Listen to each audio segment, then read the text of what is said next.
Itachi was never retconned into being good. You just mistook moral complexity for heroism. I have recently come across this criticism that goes something like this. Itachi was comically evil in part 1 and Kishimoto later retconned him into a good guy. I don't know how old this criticism is, but having only finished Naruto a year ago, it is fresh to me. And while I understand where the argument comes from, I think it fundamentally misunderstands both storytelling and Itachi's character.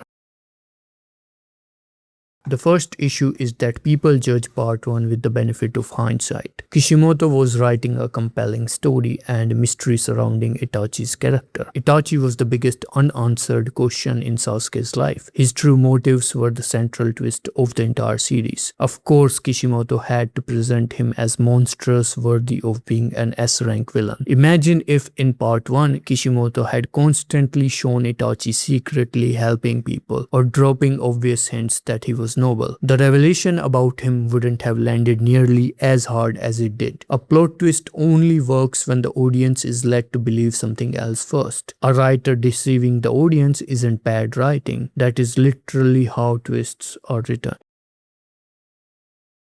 Here's where I think the discussion becomes dishonest. People say Kishimoto turned Itachi into a good guy, but my question is, did he? Because I never saw him as one. From beginning to end, Itachi is morally grey. He's not Orochimaru who kills out of ambition. He's not Naruto who believes everyone can be saved. He's someone who willingly committed one of the worst atrocities in the series because he believed it would prevent an even greater catastrophe. That isn't goodness. That isn't evil. That is moral tragedy.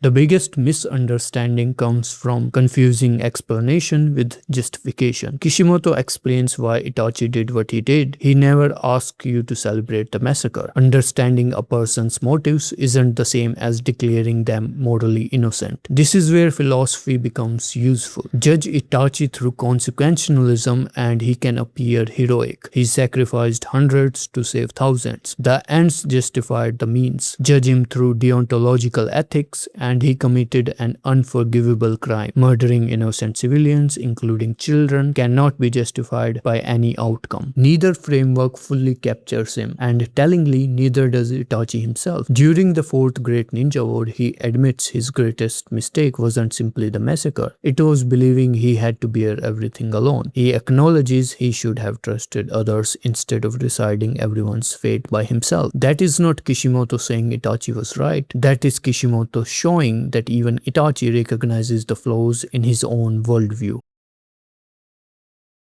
Psychologically, Itachi isn't written as a hero. He's written as a traumatized child soldier, a boy who witnessed war too young, a prodigy who carried responsibilities no child should ever carry, someone who convinced himself that his own suffering could purchase peace for everyone else. That is not heroism, that is tragedy. People often point to things like Itachi loved Konoha or Itachi was a pacifist as proof that Kishimoto suddenly made him a saint. But neither of those things make someone morally good. History is full of people who loved their country and still committed horrific acts in its name. History is full of pacifists who enabled injustices by refusing to oppose evil. Patriotism isn't goodness. Pacifism isn't goodness. Good intentions aren't goodness. Morality is far more complicated than that.